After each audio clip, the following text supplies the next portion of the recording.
You are going to love this skinny, healthy, easy apple mug cake, and you won't believe how delicious it is. Okay, we're gonna start with some all-purpose baking flour. If, like me, you are gluten-free, please make sure to use that. If not, you can use regular all-purpose baking flour, and you're gonna use about 6 tablespoons or a little bit more than a third of a cup if you're measuring it in a measuring cup. I also want to add that this apple mug cake is skinny, it is sugar-free, dairy-free, oil-free, egg-free, healthy, so good for you, vegan, and whole food plant-based. Okay, baking powder. You're going to use a little bit more than normal. You're going to use 3/4 of a teaspoon. Normally in my mug cakes we use a 1/2 teaspoon, but this one's special.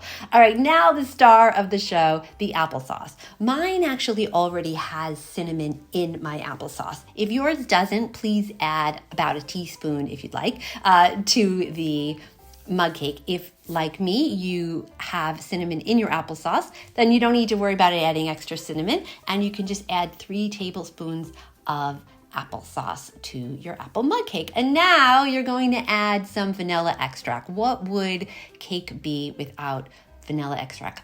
I don't want to find out because vanilla extract just makes every cake like a warm hug.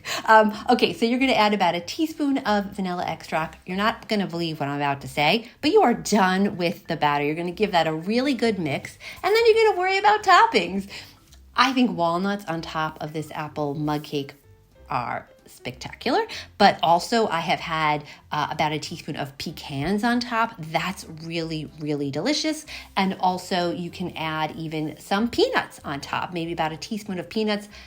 All of that is really good. Pretty much any type of nuts that go with apple would be wonderful. Now, this recipe is sugar-free. So if you like to sweeten it like I did, then you can add 1 or even 2 teaspoons of maple syrup. It really up-levels, in my opinion, up-levels the apple mug cake.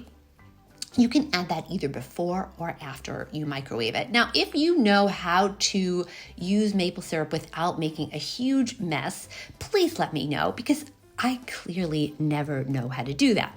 After you pour in the maple syrup, you're going to give that a little zhizz so that it coats evenly. And now, look at that gorgeousness. We are ready to put it in the microwave. So everyone's microwave is different. It took mine about 60 seconds. So you can microwave yours for about 60 seconds and then check it. You may need another 10 seconds. Look at that skinny, healthy, amazing apple mug cake. The cake is so soft and moist, and it has a subtle apple, maple, cinnamon, walnut flavor. Really delicious. For more mug cake recipes, check out these videos. You're gonna love them. If you love this, you're gonna love those.